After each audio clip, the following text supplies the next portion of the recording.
The sky over Earth turned an eerie shade of orange as the alien armada descended. Hundreds of massive ships, each shaped like jagged metallic mountains, blotted out the sun. People froze in streets and parks, their faces tilted upward in awe and terror. The air buzzed with a low hum that seemed to vibrate through bones.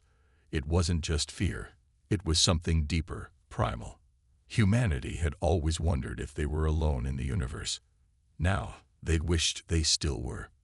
Dr. Elena Vasquez stood on the rooftop of her New York City apartment building, clutching her tablet tightly. Her dark eyes scanned the horizon, watching the ships hover ominously. She'd spent years studying strange cosmic signals, anomalies that hinted at intelligent life beyond Earth. But nothing could have prepared her for this moment. The aliens, later identified by news outlets as the Krill, weren't here to make friends. A single message echoed across every radio station, television channel, and phone screen worldwide. Surrender or perish. Elena's hands trembled as she typed furiously into her tablet, trying to analyze the transmission. Something about it felt familiar, almost mathematical. Patterns within patterns. If only she had more time. But time was running out. Across the country, in Fort Bragg, North Carolina, Miguel Vasquez tightened his grip on his rifle. He hadn't seen his sister Elena in months. Their last conversation had ended in another argument about his dangerous job versus her safe research. Now, orders poured in from command centers scrambling to respond to the invasion. Soldiers like Miguel were being mobilized, though no one knew exactly what they were supposed to do against machines that looked capable of tearing cities apart. The first attack came without warning. One of the larger ships unleashed a beam of energy that sliced through skyscrapers like paper. Glass rained down onto the streets below, followed by screams. Civilians ran in every direction, desperate to escape the chaos.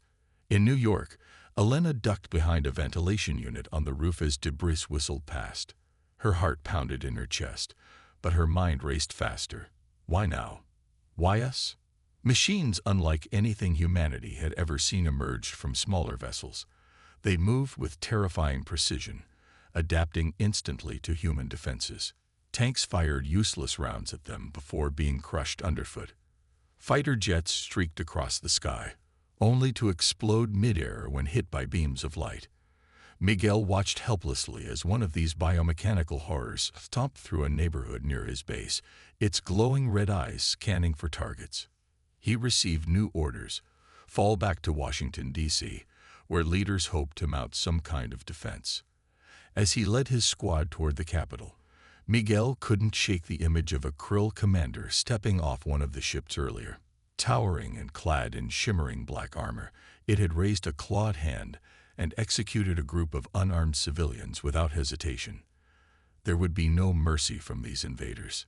Back in New York, Elena finally isolated a fragment of the Krill's transmission. Hidden beneath layers of static was a set of coordinates pointing to Peru. Ancient ruins there might hold answers, or weapons, that could turn the tide. But getting there wouldn't be easy. Not while the world burned around her. As night fell, fires lit up the skyline.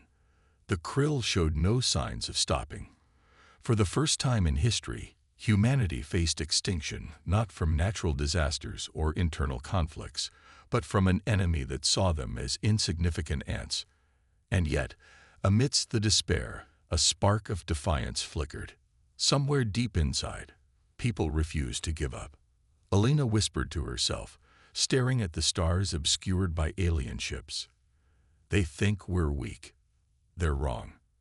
Little did anyone know, Earth itself held secrets older than the invaders, and those secrets might just save them all. The Krill wasted no time asserting their dominance. By dawn, the world was ablaze, literally and figuratively. Cities burned under relentless attacks from biomechanical war machines that seemed to learn faster than any human strategist could adapt. These machines didn't just destroy, they adapted. When soldiers switched tactics or tried new weapons, the machines recalibrated within seconds, countering every move with cold efficiency. In Washington, D.C., Miguel Vasquez crouched behind a crumbling barricade. his ears ringing from the constant explosions. His squad had been tasked with defending a key intersection near the Capitol building, but it felt like a suicide mission. The streets were littered with abandoned vehicles, shattered glass, and worse, the bodies of those who hadn't made it out in time. Miguel clenched his jaw as he watched one of the biomechanical horrors stomp past, its metallic legs crushing everything beneath them. It paused for a moment, scanning the area with glowing red eyes before continuing its march. "Hold your fire," Miguel hissed to his team, gripping his rifle tightly. They couldn't afford to waste ammunition. These things didn't go down easily. He'd seen tanks obliterated by single shots from their energy weapons, fighter jets turned into fiery debris midair. Whatever these machines were made of, it wasn't anything humanity had encountered before. But then came the real terror. From the largest ship hovering above the city descended a figure unlike the rest, a Krill commander. Towering over even the biomechanical beasts, it wore shimmering black armor etched with intricate designs that glowed faintly blue. Its elongated limbs moved with unnatural grace, and its face was hidden behind a mask resembling a jagged skull. In its clawed hand, it carried what looked like a staff pulsating with energy. Miguel's blood ran cold as the commander strode into an open plaza filled with terrified civilians. Without hesitation, it raised its staff and fired a beam of light at a group of people huddled together. Bodies disintegrated instantly, leaving only ash behind. A child screamed, running toward the fallen, but the commander struck again, silencing the cry forever. Miguel wanted to vomit. This wasn't war, it was extermination. Back in New York, Elena Vasquez worked feverishly in her makeshift lab on the rooftop. She ignored the distant booms and flashes of light, focusing instead on deciphering more of the Krill transmission. The coordinates she'd uncovered pointed to Peru, but there was something else buried in the data, a pattern resembling ancient symbols she'd seen during her research. Her fingers flew across her tablet as she cross-referenced databases, pulling up images of artifacts from archaeological sites around the world. "This can't be coincidence," she muttered to herself, her voice barely audible over the chaos below. One particular symbol matched perfectly with carvings found in ruins deep in the Peruvian jungle. Those ruins dated back thousands of years, predating known civilizations. What if the Krill weren't invaders? What if they were returning? Her thoughts were interrupted by a deafening crash nearby. Another building had collapsed under the assault. Smoke billowed into the sky, choking the air. Elena coughed, shielding her face with her sleeve. She knew staying here was dangerous, but she couldn't leave, not until she understood what the Krill wanted. And why Earth? As night fell, Miguel led a desperate counterattack against a smaller patrol of biomechanical units. Using guerrilla tactics, his team managed to disable 2 of the machines, but reinforcements arrived almost immediately. Outnumbered and outgunned, Miguel ordered a retreat. As they fled through alleys littered with rubble, he glanced back at the destruction. "They're not just here to conquer," he thought grimly. "They're here to erase us." Meanwhile, Elena packed her gear, knowing she had to reach Peru. If the ruins held answers, or even weapons, they might be humanity's only hope. But getting there wouldn't be easy. The Krill controlled the skies, and travel was nearly impossible. Still, she refused to give up. "They think we're weak," she whispered, echoing her earlier resolve. "They're wrong." Somewhere in the ruins of Peru lay secrets older than the stars, and perhaps the key to Earth's survival. Elena Vasquez stood at the edge of the dense Peruvian jungle, her backpack heavy with supplies and determination. She had hitched rides on cargo planes, bribed pilots, and trekked through miles of wilderness to reach this remote location. The coordinates from the Krill transmission led her here, to an ancient site buried beneath layers of earth and time. Beside her stood Dr. Raj Patel, a skeptical archaeologist who specialized in pre-Columbian civilizations. He had been reluctant to join her expedition, but couldn't resist the allure of uncovering something potentially groundbreaking. This better not be another wild goose chase, Raj grumbled, adjusting his glasses as he studied the overgrown terrain ahead. You're asking me to risk my life based on some alien signal. It's not just a signal, Elena replied sharply, brushing sweat-soaked hair from her face. It's proof that whoever built these ruins knew about the krill, or beings like them, long before we did. Raj sighed, but didn't argue further. They pressed onward, hacking through thick vines and dodging swarms of insects. After hours of grueling effort, they'd reached a clearing where jagged stone structures jutted out of the ground like broken teeth. The air felt heavier here, charged with an almost electric energy. Elena's heart raced as she examined the carvings etched into the weathered stones. They matched the symbols from the krill transmission perfectly. "This is it," she whispered, running her fingers over the intricate patterns. "These aren't random designs. They're instructions." With Raj's help, they began clearing away debris to reveal a hidden entrance. A narrow staircase spiraled downward into darkness, its steps worn smooth by centuries of neglect. Elena hesitated for only a moment before descending, her flashlight cutting through the oppressive gloom. The deeper they went, the more elaborate the carvings became. Scenes of celestial battles unfolded on the walls, strange ships clashing against monstrous figures wreathed in flames. At the center of each depiction was a glowing orb, pulsating with power. "Look at this," Raj said, pointing to one panel. "That symbol, it's identical to what you showed me earlier. Whatever this place is, it has a direct connection to those aliens." At the bottom of the stairs, they found themselves in a vast chamber dominated by a pedestal holding a strange device. It resembled a crystalline sphere encased in a lattice of metal, covered in the same symbols Elena had seen repeatedly. Her breath caught in her throat as she approached it cautiously. "What do you think it does?"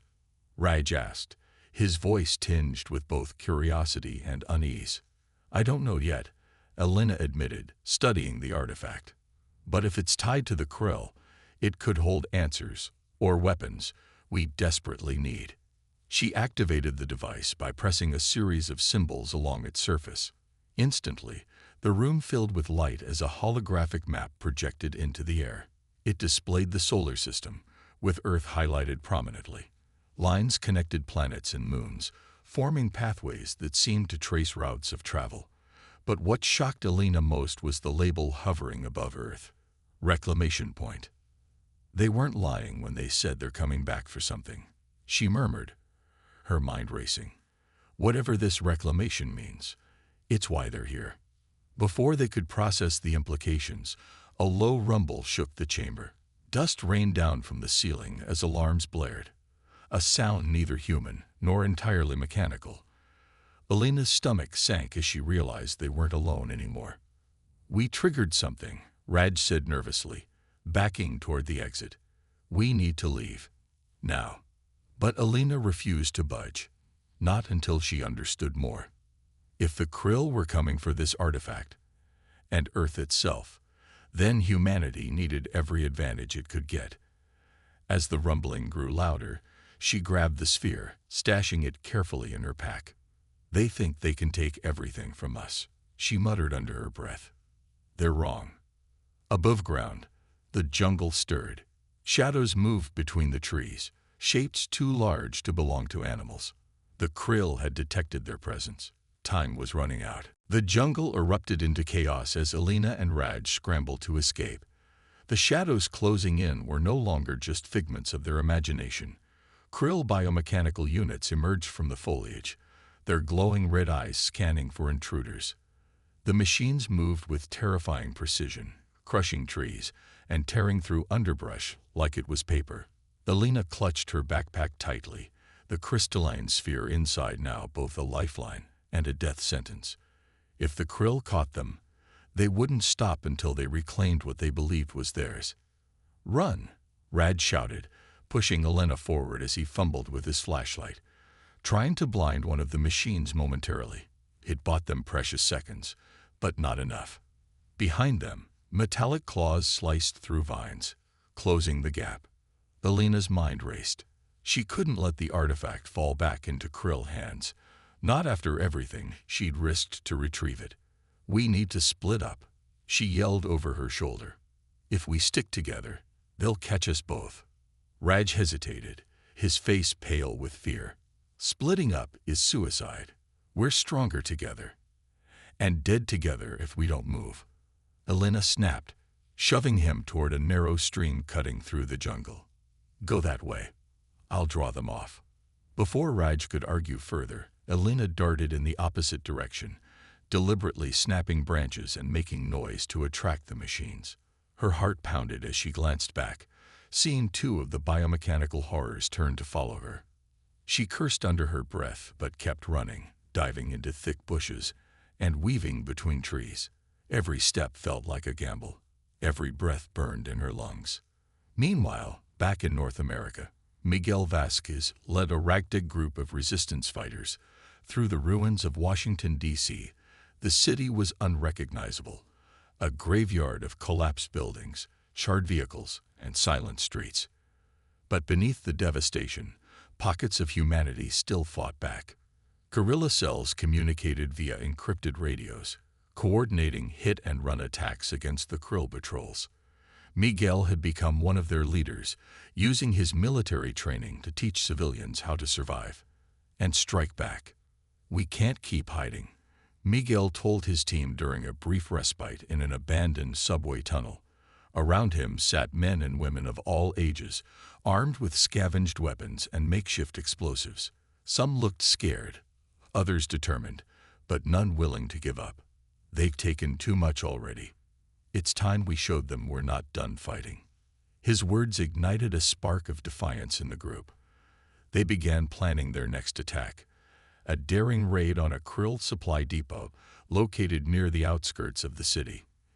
Intelligence suggested the depot held vital resources the aliens needed to sustain their operations. Destroying it would deal a significant blow to their efforts.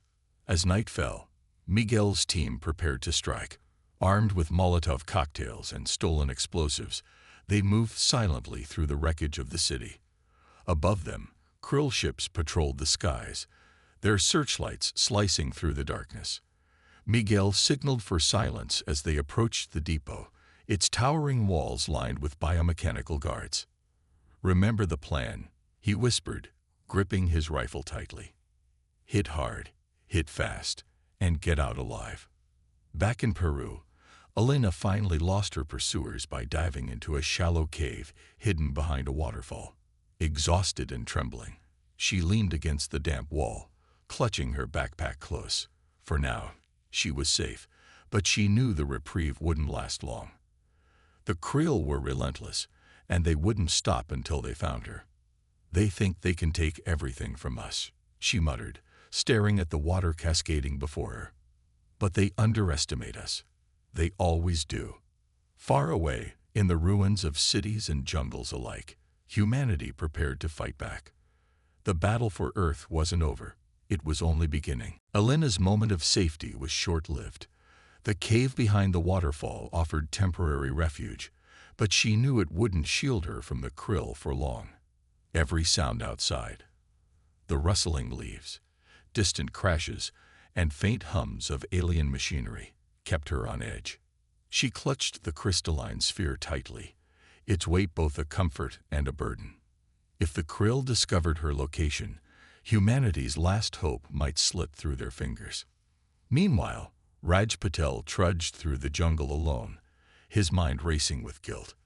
Leaving Elena behind felt wrong, even though he'd followed her orders. He tried to convince himself that splitting up had been necessary, but deep down, he feared the worst. The stream he'd been following led him to a small village where survivors huddled together, sharing what little food and supplies they had. Among them was a man named Carlos, who claimed to have connections with resistance groups operating in the region. "We've been tracking the aliens' movements," Carlos explained as he handed Raj a bowl of watery soup. "They're searching for something specific, something tied to these ruins you mentioned." Raj hesitated before speaking. He didn't want to reveal too much about Elena or the artifact, but he needed help getting back to her. "There's someone else out there," he admitted cautiously. She knows more about this than I do. We need to find her." Carlos nodded thoughtfully. "We'll help, but trust is scarce these days. You'll need to prove your loyalty first." Unbeknownst to Raj, one of the villagers, a wiry man named Diego, had overheard their conversation. Diego wasn't just a survivor. He was a scout working secretly for the Krill. Desperate to save his family, he'd agreed to feed information to the invaders in exchange for protection. When night fell, Diego slipped away into the jungle, transmitting Elena's location using a stolen alien device. Back in Washington, D.C., Miguel Vasquez's team executed their raid on the Krill supply depot. Under cover of darkness, they planted explosives around key points, while a smaller group drew the biomechanical guards away with diversionary tactics. The plan worked perfectly, at least at first. As the charges detonated, sending shockwaves through the facility, Miguel allowed himself a rare smile of satisfaction. For once, humanity had struck a meaningful blow against their oppressors. But victory came at a cost. During the retreat, one of Miguel's teammates, a young woman named Sofia, was caught in the blast radius. Her leg was badly injured, slowing the group down as they fled. Worse still, the explosion attracted unwanted attention. Searchlights from hovering Krill ships illuminated the area, and the roar of approaching biomechanical units echoed through the streets. "Leave me," Sofia pleaded, tears streaming down her face. "You can't carry me and outrun them." Miguel refused to abandon her. "Not happening," he growled, hoisting her onto his shoulders despite her protests. His determination inspired the others to push harder, fighting their way through collapsing alleys and burning wreckage.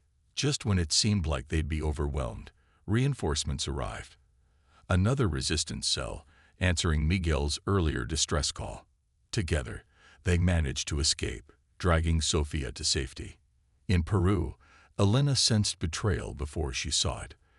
A sudden increase in activity outside her hiding spot told her the Krill were closing in. She cursed herself for trusting Raj and whoever he'd encountered. Grabbing her backpack, she prepared to flee again, but not before activating the artifact one final time.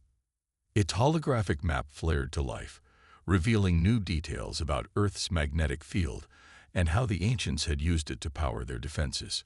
"This isn't just a relic," she whispered, her voice trembling with realization. "It's a weapon." Before she could process further, beams of light pierced through the waterfall, forcing her to dive deeper into the cave system. Pursued by biomechanical horrors, Elena vowed to protect the artifact, no matter the cost. "They think they can take everything from us," she muttered, clutching the sphere close. But they're wrong. As dawn broke, humanity fought on. Betrayal stung, losses weighed heavy, but resilience burned brighter than ever. The war for Earth raged on, and neither side was willing to yield. Elena's escape through the cave system felt like running through a nightmare. The biomechanical units pursued her relentlessly, their glowing red eyes cutting through the darkness as they tore apart rocks and collapsed tunnels in their wake. Her lungs burned, her legs screamed in protest, but she refused to stop. Clutching the crystalline sphere tightly, she pushed forward, guided by instinct and sheer willpower. She couldn't let it fall into Krill hands, not when it might hold the key to humanity's survival. The cave eventually opened into a vast underground chamber, its walls lined with ancient carvings that glowed faintly under the dim light of her flashlight. Elena froze, her breath catching in her throat. In the center of the room stood another artifact, a massive structure resembling a circular platform etched with the same intricate symbols as the sphere.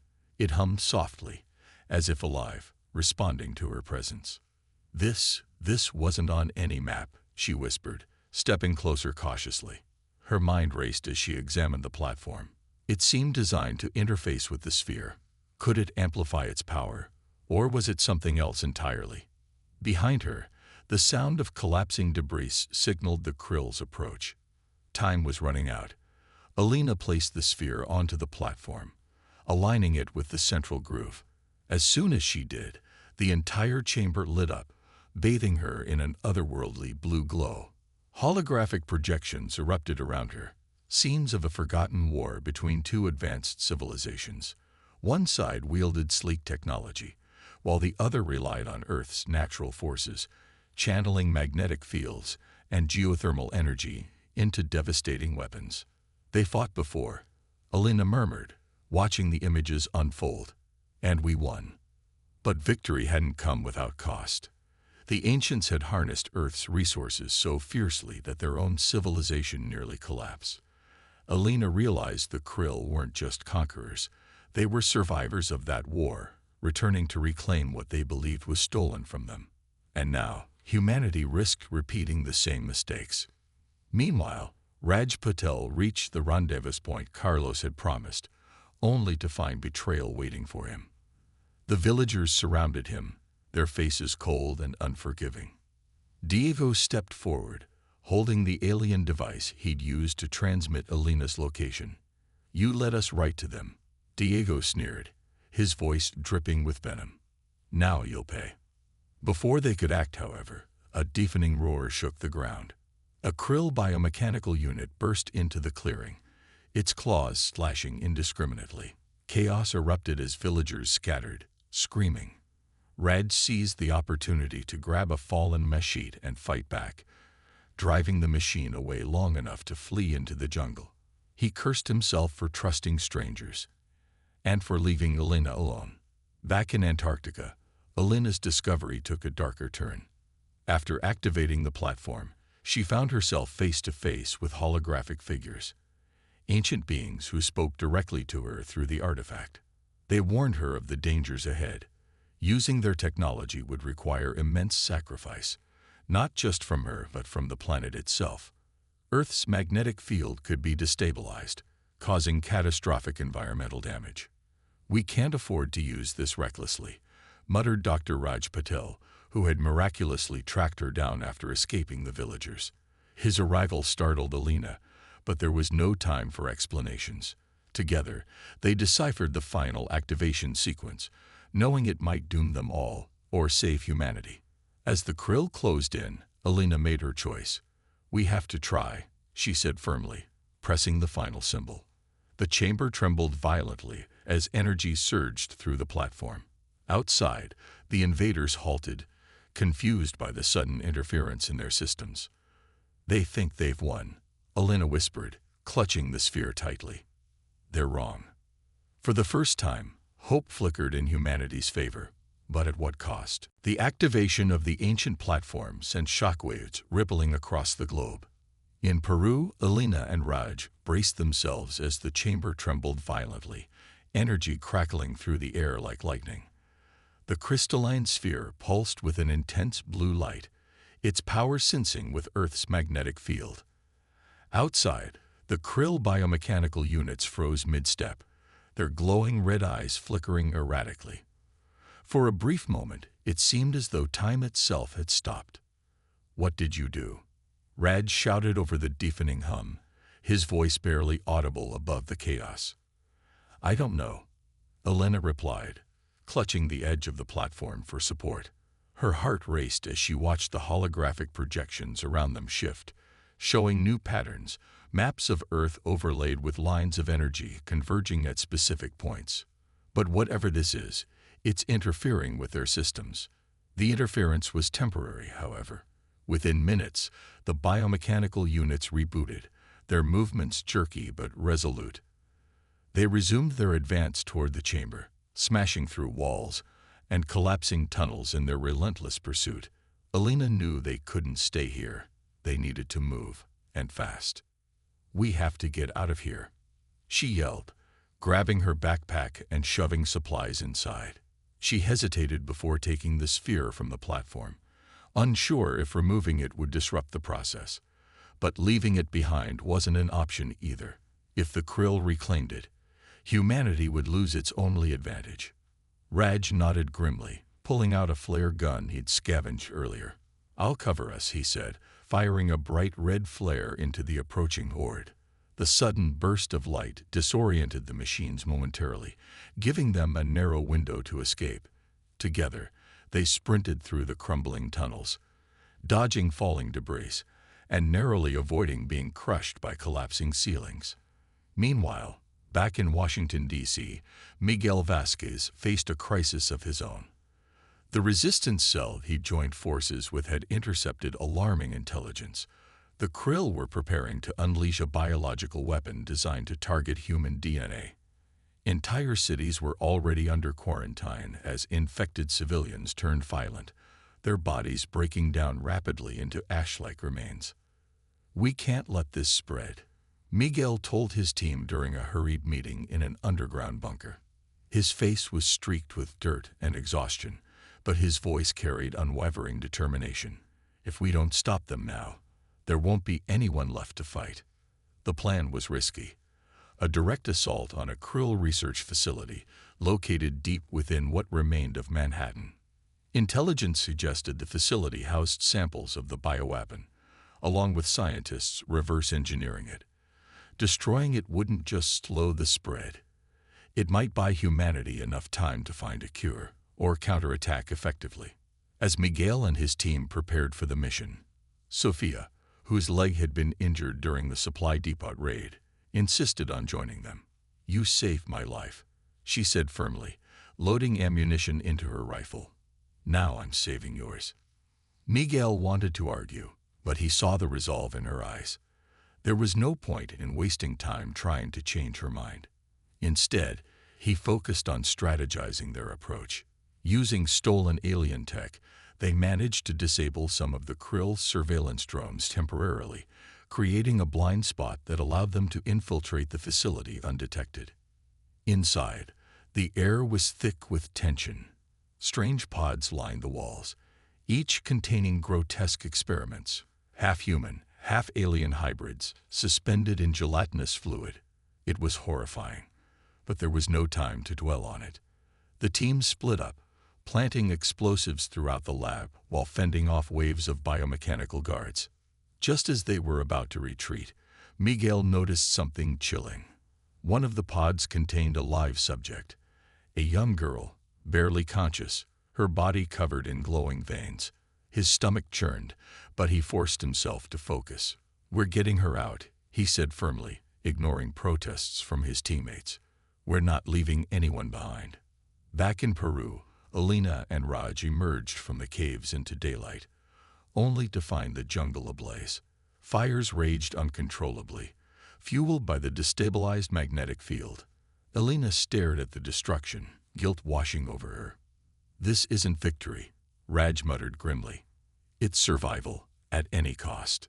Alina clenched her fists, tears welling up in her eyes. "They think they've broken us," she whispered. "But they're wrong." Humanity had struck a blow, but the price was staggering, and the war was far from over. The jungle burned around Alina and Raj as they stumbled through the chaos, their clothes singed and faces streaked with soot. The destabilized magnetic field had unleashed a chain reaction. Wildfires spread uncontrollably, rivers boiled in some areas, and the very ground beneath their feet trembled with aftershocks. Every step felt like walking through hell itself. Yet despite the destruction, Alina clutched the crystalline sphere tightly, her resolve unwavering. "We've bought humanity time," she said between ragged breaths. "But not much. The Krill will adapt again. They always do." Raj didn't respond immediately. His mind was consumed by guilt and fear. He'd helped activate the artifact knowing it could devastate Earth's environment, but he hadn't fully grasped the scale of the consequences until now. Watching the once lush jungle reduced to ash made him question whether they'd made the right choice. "Time isn't enough," Raj finally replied, his voice hollow. "Look at this place. It's dying because of us. Are we really any better than them?" Alina stopped abruptly, turning to face him. Her dark eyes burned with intensity. "This wasn't supposed to happen. We were defending ourselves, not destroying everything. But if we don't stop the Krill, none of this will matter anyway." Her words hung heavy in the air. Raj nodded reluctantly, pushing aside his doubts for the moment. They couldn't afford to dwell on what-ifs. Survival demanded action. In Manhattan, Miguel Vasquez led his team deeper into the krill research facility, every corridor more treacherous than the last. Biomechanical units patrolled relentlessly, forcing them to move silently through shadows. The explosives planted earlier ticked closer to detonation, but Miguel refused to leave without rescuing the girl trapped in the pod. "This is suicide," one of his teammates hissed as they approached the containment room. "We'll never make it out alive." Miguel ignored the protests, focusing instead on disabling the pod's locking mechanism. Sweat dripped down his forehead as he worked feverishly, the hum of alien machinery filling the tense silence. Finally, with a sharp hiss, the pod opened, releasing a wave of cold vapor. The girl inside collapsed into his arms, unconscious but alive. "Move," Miguel barked, hoisting her over his shoulder. The group sprinted back toward the exit, dodging bursts of energy from pursuing biomechanicals. Just as they reached the threshold, an explosion rocked the building, sending debris raining down. The charges had gone off prematurely. Sofia pushed Miguel forward, shielding him from falling rubble. "Go," she shouted, her voice cracking under strain. "I'll hold them off." "No," Miguel yelled, reaching for her, but another explosion forced him onward. Tears blurred his vision as he carried the girl outside, leaving Sofia behind. Moments later, the facility collapsed in a fiery inferno, its secrets, and Sofia, buried beneath tons of steel and concrete. Back in Peru, Alina and Raj reached a small resistance camp hidden deep in the mountains. Survivors greeted them cautiously, their faces gaunt and weary. Among them was Carlos, the man who had initially offered Raj help. He listened intently as Alina explained the artifact's potential and its dangers. "If we can amplify its power globally," Alina said, her voice steady despite her exhaustion, "we might drive the krill away permanently. But doing so could destabilize Earth even further." Carlos frowned, weighing the options. "Then we need to decide, is saving humanity worth losing our home?" Before anyone could answer, a scout burst into the camp, breathless and panicked. "They're coming," he gasped. "Krill forces are heading this way." Alina tightened her grip on the sphere, determination hardening her features. "There's no time to debate. We have to finish activating it now." As the survivors prepared defenses, Alina and Raj worked furiously to synchronize the artifact with Earth's remaining magnetic fields. Lightning crackled across the sky, unnatural storms brewing overhead. Alina knew the activation would consume everything, including possibly herself. "They think they've won," she whispered, staring at the swirling energy above. But they're wrong. With a final adjustment, she activated the sphere, unleashing a surge of raw power that lit up the horizon. The krill fleet faltered, their ships disrupted by the overwhelming force. Humanity cheered, but Alina collapsed, her body drained by the effort. Victory came at a cost, but hope remained. And somewhere beyond the stars, the krill regrouped, vowing revenge. The war wasn't over, it was merely paused. The surge of energy unleashed by Alina's activation of the artifact rippled across the globe like a second sun rising. In Peru, the resistance camp was bathed in an eerie blue light as Earth's magnetic field surged unpredictably. The krill fleet hovering above the atmosphere shuddered violently, their sleek ships flickering with interference. For the first time since their arrival, humanity saw cracks in the invaders' seemingly invincible armor. But victory came at a devastating cost.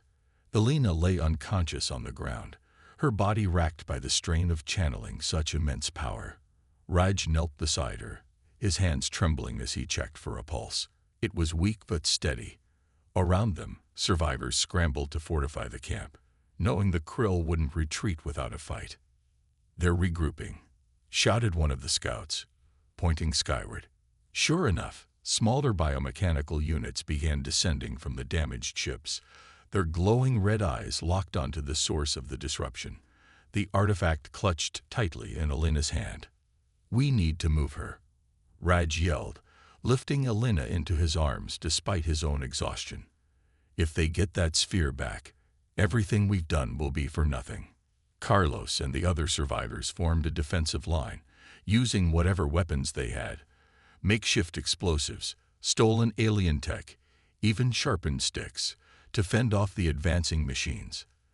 The air filled with the deafening roar of explosions and the metallic screech of biomechanicals tearing through defenses. One by one, the defenders fell, but their sacrifice bought precious seconds for Raj to carry Elena deeper into the mountains. In Manhattan, Miguel Vasquez emerged from the ruins of the Krill research facility, carrying the young girl he'd rescued. His face was streaked with soot, his uniform torn and bloodied, but his grip on the child remained firm. Behind him, the inferno raged, consuming the remnants of the alien lab, and Sophia's final act of bravery weighed heavily on his heart. "She saved us," he muttered under his breath, tears streaming down his face. "She gave her life so we could live." The girl stirred faintly in his arms, her glowing veins pulsating softly. Whatever experiments the Krill had performed on her, she wasn't entirely human anymore, but she was still alive. Miguel vowed silently to protect her, no matter the cost. As dawn broke over the smoldering city, Miguel reunited with the remnants of his resistance cell. Their numbers were dwindling, but their resolve burned brighter than ever. Intelligence reports confirmed that the biological weapons spread had slowed significantly, thanks to the destruction of the facility. However, the Krill were already deploying reinforcements, determined to crush humanity once and for all. "We can't keep running," Miguel told his team during a brief respite in an abandoned subway tunnel. "We need to strike back, harder than ever." His words ignited a spark of defiance among the survivors. Together, they began planning their next move: a coordinated assault on the Krill mothership orbiting Earth. It was a suicide mission, but none of them hesitated. If they succeeded, it could cripple the invaders' command structure. If they failed, well, there was no point in thinking about failure.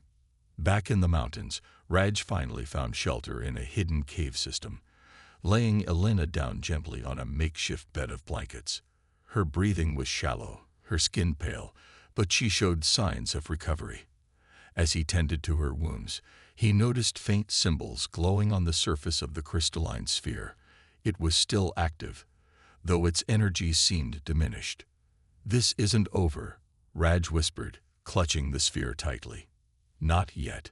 Suddenly, Elena stirred, her eyes fluttering open. She looked up at Raj, confusion giving way to determination. "Did it work?" she asked hoarsely. Raj nodded grimly. "It slowed them down, but they're coming. And they're angry." Elena forced herself to sit up, ignoring the pain coursing through her body. "Then we fight," she said firmly, her voice gaining strength. "They think they've beaten us, but they're wrong." Outside, the storm intensified, lightning illuminating the jagged peaks. Humanity's last stand was approaching, and with it, the hope of survival. But survival came with sacrifices, and not everyone would make it out alive. The final battle began at dawn, the horizon painted in hues of orange and red, as if Earth itself was bleeding. In the mountains of Peru, Elena Vasquez stood alongside Raj Patel and a small group of survivors, their faces etched with exhaustion, but their spirits unbroken. The crystalline sphere pulsed faintly in Elena's hands, its energy nearly depleted after the previous activation. But it still held enough power for one last strike, a desperate gamble to cripple the Krill fleet once and for all. "They're here," Carlos whispered, his voice trembling as he pointed toward the sky. Dozens of biomechanical units descended like vengeful wraiths, their glowing eyes scanning the terrain below. Behind them loomed the massive silhouette of the Krill mothership, its surface scarred from earlier disruptions, but far from defeated. Elena tightened her grip on the sphere, her mind racing through calculations. She knew what she had to do. "Raj, I need you to hold them off while I prepare the final sequence," she said firmly, her tone leaving no room for argument. "This is going to take everything I've got." Raj hesitated, his eyes wide with fear. "You'll die if you push yourself again," he protested. "There has to be another way." "There isn't," Elena replied, her voice softening. "If this works, it'll give humanity a fighting chance. Trust me, I can do this." Reluctantly, Raj nodded, turning to rally the remaining defenders. They formed a ragtag line of resistance, armed with whatever weapons they could scavenge. Explosions erupted around them as the biomechanicals closed in, their metallic claws slicing through trees and rocks with terrifying precision. Yet even as the survivors fell one by one, their courage never wavered. Meanwhile, thousands of miles away, Miguel Vasquez led his team on a suicide mission into space. Using a stolen Krill shuttle, they infiltrated the mothership's docking bay, dodging automated defenses and patrols. Inside, the air was cold and sterile, the walls lined with alien technology that pulsed ominously. Each step felt heavier than the last, knowing they might not make it out alive. "We're not just doing this for ourselves," Miguel reminded his team as they approached the core chamber. "We're doing it for everyone who fought and died to get us here." With Sofia's sacrifice weighing heavily on his heart, Miguel planted explosives throughout the ship's central systems. As alarms blared and reinforcements converged, he made the ultimate decision, staying behind to ensure the charges detonated. "Go," he shouted to his teammates, shoving them toward the escape pods. "Tell my sister. Tell her we did it." Back on Earth, Elena completed the final activation sequence, just as the biomechanicals breached the cave. Lightning arced across the sky, merging with the artifact's energy to create a blinding surge that engulfed the battlefield. The Krill ships faltered, their shields collapsing under the strain. One by one, they plummeted from the sky, crashing into the mountains below. But the cost was immense. Elena collapsed, her body unable to withstand the strain. Raj caught her before she hit the ground, tears streaming down his face. "You did it," he whispered, cradling her lifeless form. "You saved us." As the dust settled, humanity began the long process of rebuilding. Cities lay in ruins, ecosystems were ravaged, and millions had perished. But hope remained. Elena's sacrifice became a symbol of defiance, inspiring survivors to reclaim their world. In the weeks that followed, Miguel's message reached Elena's grave. Though she never heard it, her legacy lived on. Earth had endured the worst the universe could throw at it, and emerged stronger. Yet, amidst the celebration, faint signals echoed from deep space. The Krill weren't finished. Humanity's vigilance would be tested again. But this time, they were ready. They thought they could conquer Earth.